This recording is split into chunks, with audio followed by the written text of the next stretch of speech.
We're starting off Fast Track this week with a developing story. Police say a fellow Purdue student was killed by his roommate. From the details of the crime scene to the vigil held by fellow Boilermakers.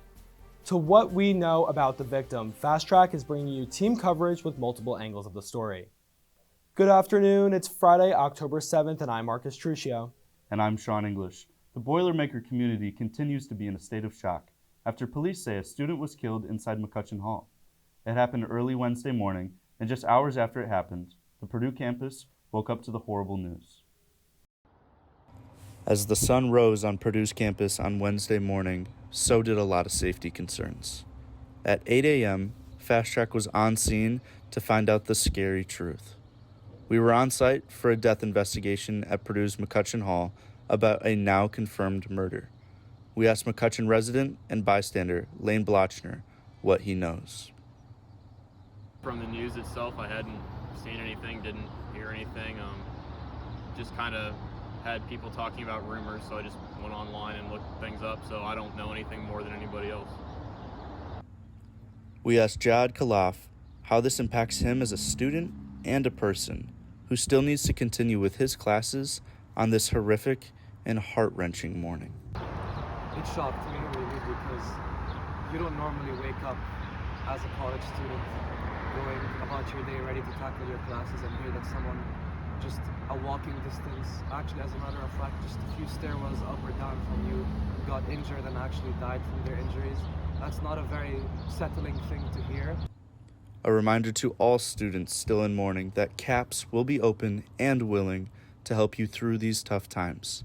Information regarding CAPS can be found at www.purdue.edu/CAPS. This has been Sean English, Fast Track News. We later learned that the suspect called 911 to report the killing of his roommate. He was arrested soon after. Purdue police said since there was no threat to the community at this point, no timely warning was sent out. The university also said this was Purdue's first on-campus homicide since 2014. As the day went on, we learned more about both the victim and the suspect. The suspect was identified as Jimin Shah, a 22-year-old junior student from Korea. He was booked into the Tippecanoe County Jail on a charge of murder. The victim was identified as Varun Manischetta, a 20-year-old senior data science major from Indianapolis. Purdue Police Chief Leslie Weedy says the attack was, quote, unprovoked. No motive has been released. Lee Chao Shen spoke to the students after they learned more about what happened. I am standing right in front of McCutcheon Residence Hall on Purdue campus.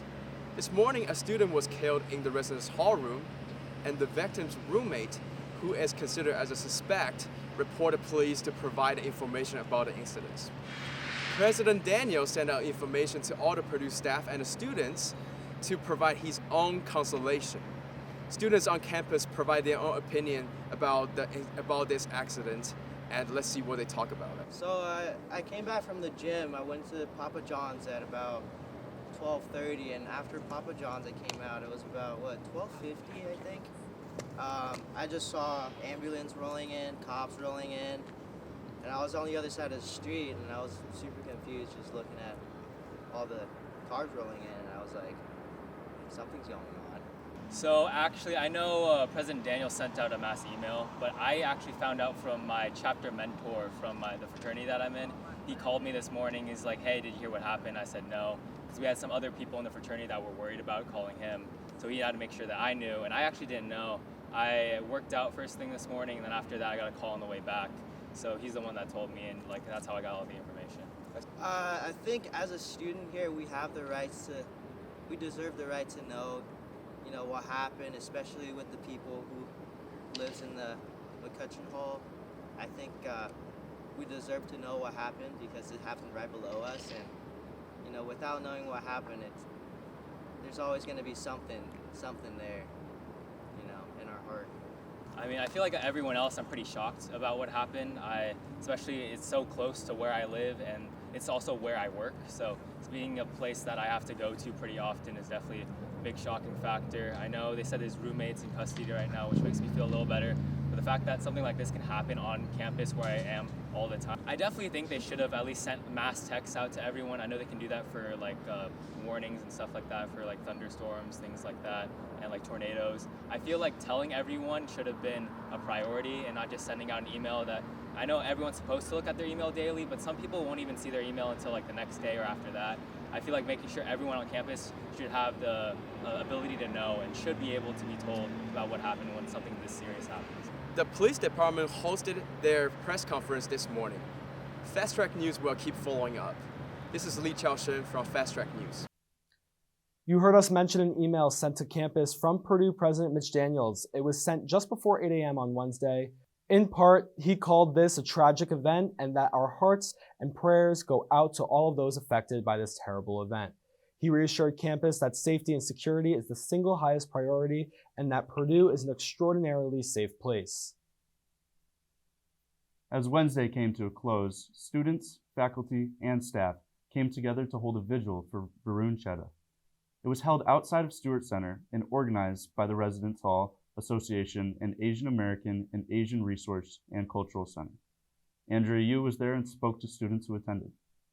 Students gathered here outside the unfinished P block outside of Stewart Hall tonight for the candlelight vigil. If you didn't know, the unfinished P block represents all of the students who started their journey here at Purdue but didn't get to finish. So it's a fitting place for the candlelight vigil to have taken place. We spoke to students afterwards to see what they thought and why they came out here tonight.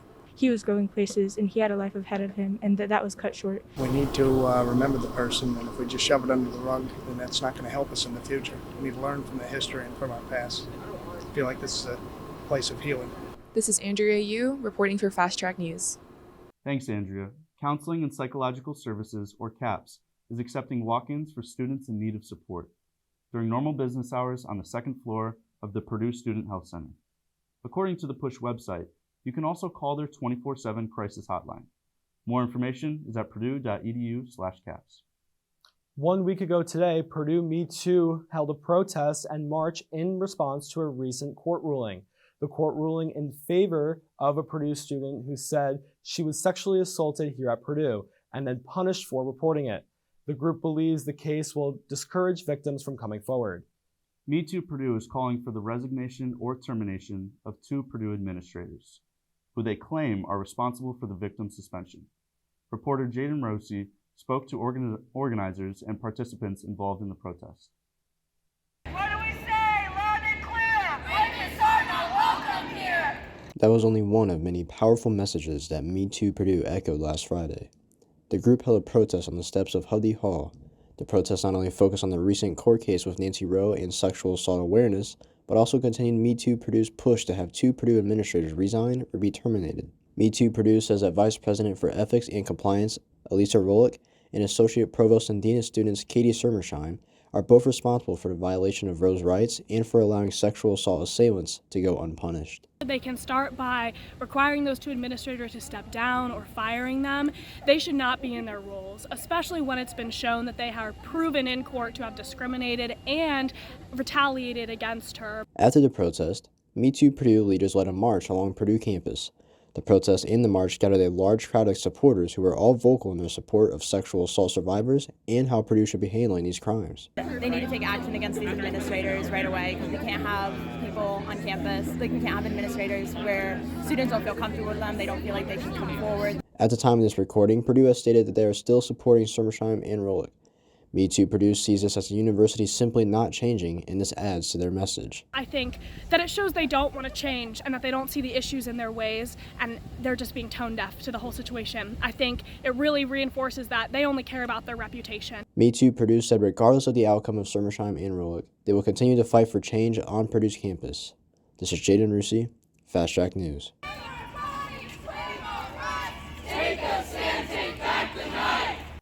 Purdue student government is also standing by the victim in this case.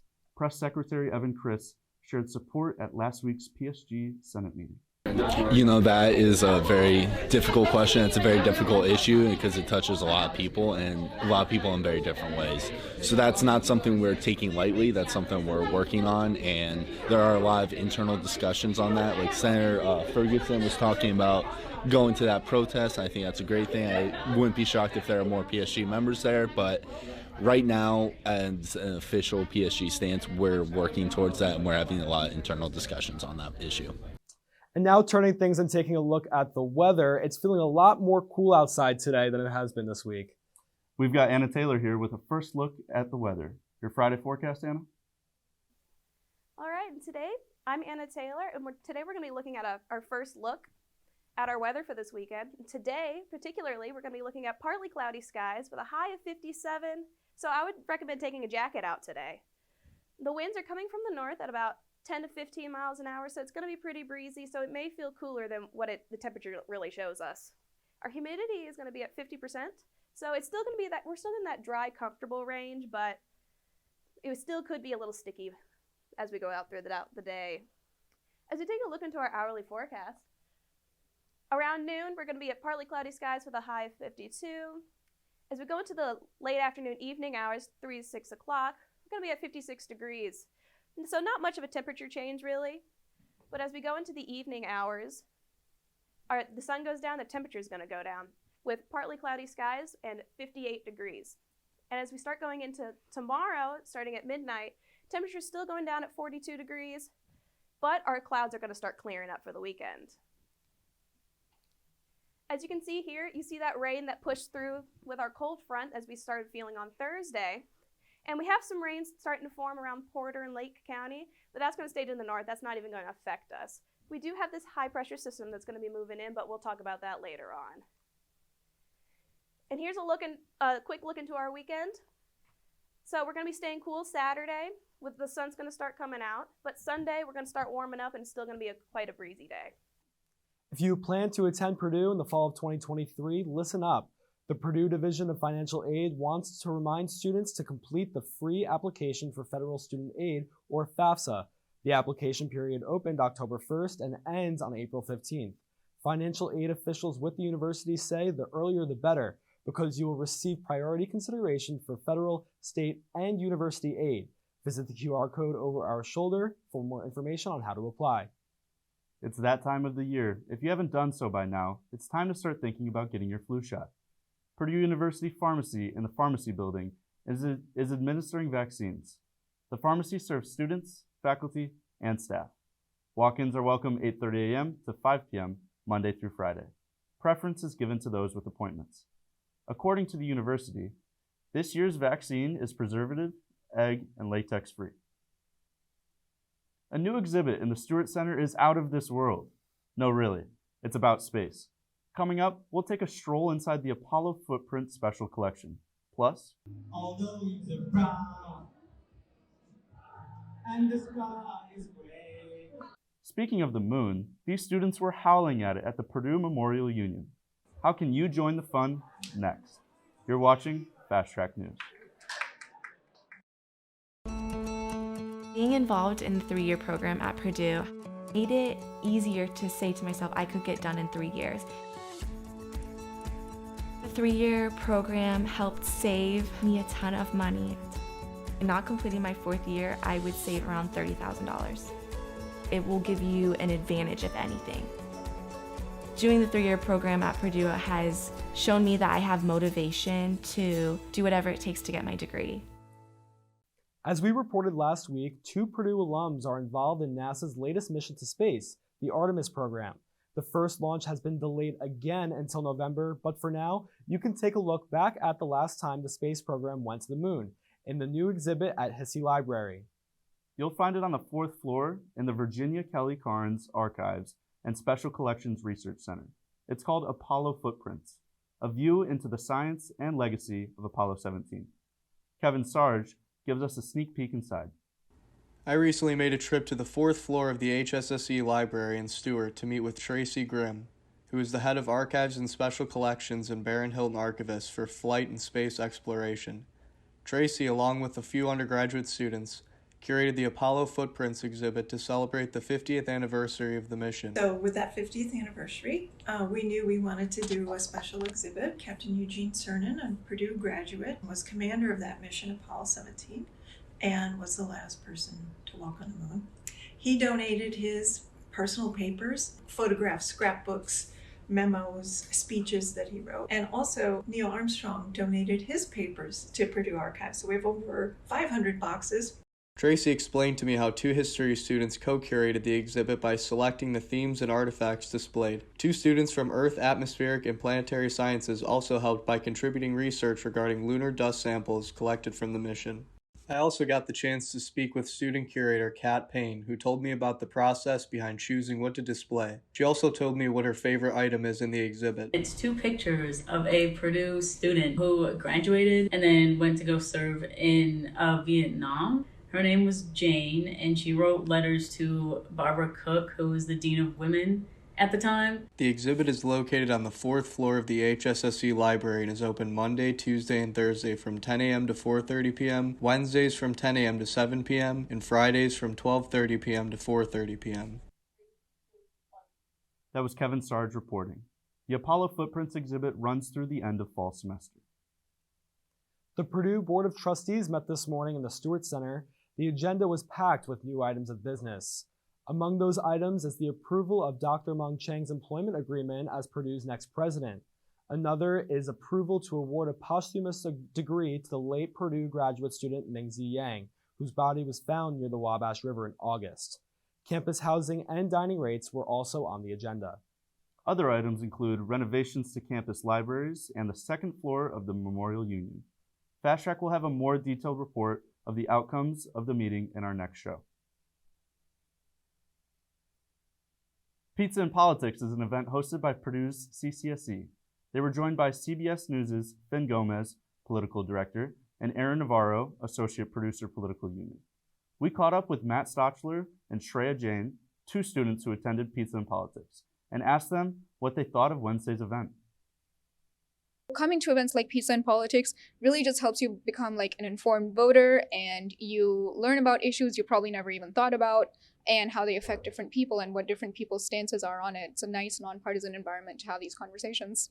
My biggest takeaway probably was just that it's really cool to be in politics and just see what's on the front lines. And he talked about he's the first person of color, Latino American that's political director of CBS and major news station, which I think is really cool, and just shows that America is a place of opportunity, and just really like that.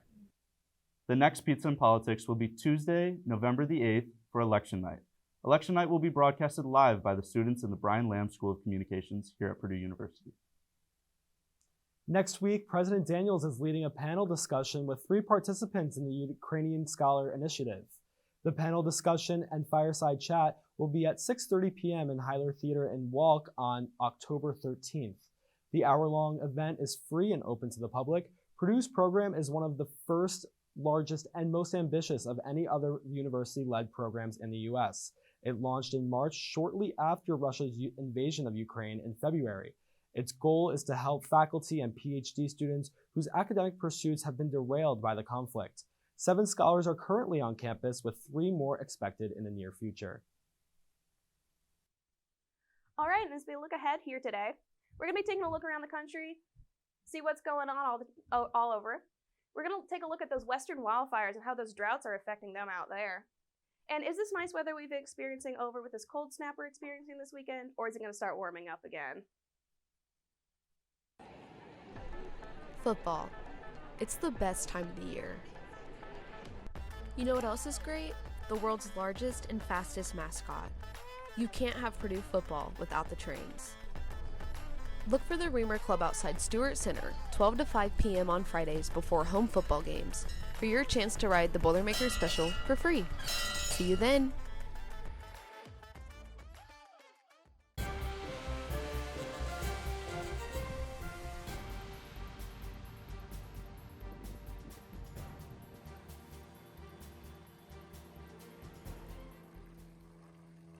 All right, and as we look out into our full forecast for this week, we're going to look at this cold front that's coming through today and yesterday.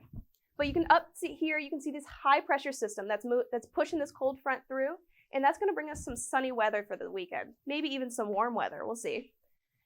But as we look out into the west, you see all these high pressure systems and these dry lines. That is not allowing rain to push into the west, which is causing some major drought issues into the west. These areas of red out here in California, those are severe droughts, and some are even exceptional drought conditions. These droughts in the west are expanding over 9 states, and these wildfires have been becoming a big problem out there. To where just in this fire season, there has been 74 major fires, which goes into a total of 86,393 total acres, which is displacing a lot of people and a lot of land. As we look here in West Lafayette, in Indiana, we can see we're still in the abnormally dry conditions. Yes, we did have some rain yesterday, but it wasn't enough to really soak in the earth and make us what we usually are for the season. We are about 18 days without sufficient rain. I know it doesn't sound like a lot, but for this time of year, it's quite a bit actually. Purdue Boilermaker football is going up to Capital One Field at Maryland Stadium to play the University of Maryland Terrapins. And if you plan on going up in this long weekend, at 9 a.m. tailgate time, you're going to be seeing partly cloudy skies with 48-degree temperatures. So I recommend a jacket pretty much throughout the entire game. Temperatures aren't going to go up too terribly much. As we get to kickoff at noon, still partly cloudy conditions with 54 degrees. And at 3 p.m. when we start wrapping up the game, still partly cloudy skies and about 56 degrees. So we're not jumping up too much in temperature when we're up there. And as we take a look into our weekend forecast again, Friday, today, we're going to have a chilly day. It's pretty breezy with 10 to 15 miles an hour. High 57, low 34 with this cold snap and cold front coming through. Saturday, it's going to be sunny and cool. Clouds start to move out with that high pressure system. Not so much wind. High of 59, low of 35. Then Saturday, clouds really start moving out. We start to get a temperature hike with a high of 66 and a low of 45. So I recommend bringing out those sunglasses on Sunday. With an upset in Minnesota, can the Boilermakers continue their winning streak in Maryland? I'm Abby Plumbach, and sports is next.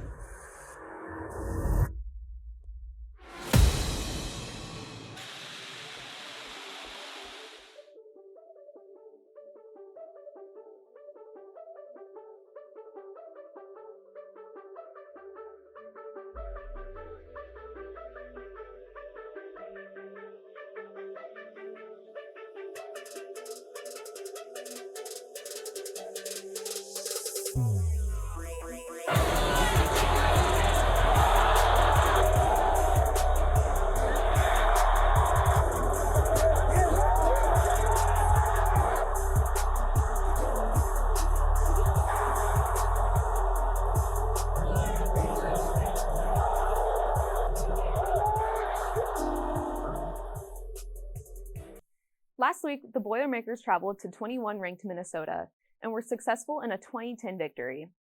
Redshirt freshman Devin Mockabee rushed for 112 yards on 11 carries with 1 touchdown. Charlie Jones had 6 receptions for 55 yards. He caught a 28-yard pass that allowed the Boilermakers to pull ahead. Quarterback Aiden O'Connell returned from a 1-game absence, who has been dealing with what's believed to be a rib injury that he suffered at Syracuse earlier this season. O'Connell was a game-time decision entering last week's game at Minnesota, and Brom is hopeful on his chances to play in tomorrow's contest. Purdue has made a habit of these upsets of top 25 teams, with last Saturday marking Purdue's 6th win over a ranked team under Jeff Brom. 5 of those 6 victories handed the opponent its first loss of the season, including Minnesota this year. The Boilermakers moved to 3-2 on the year and 1-1 in Big Ten play. Purdue will stay away from home for its 3rd road game of the season, traveling to Maryland tomorrow. The Terrapins are 3-0 at home, so it's sure to be a good matchup. Volleyball continues to dominate the Big Ten, remaining undefeated in conference play. Last Sunday was an efficient day for the Boilers, where Purdue swept Rutgers 3-0. Redshirt sophomore Lourdes Meyer saw her first career start for the Boilers, coming in errorless with 6 kills on 9 swings. The back row was led by libero Allie Hornug with 12 digs, followed by Emily Brown with 9. Leading the team was none other than freshman Eva Hudson, who registered 19 kills. Hudson was recognized as Big Ten Freshman of the Week for the 5th time in her 6-week college volleyball career. And here's what Eva had to say about the season so far.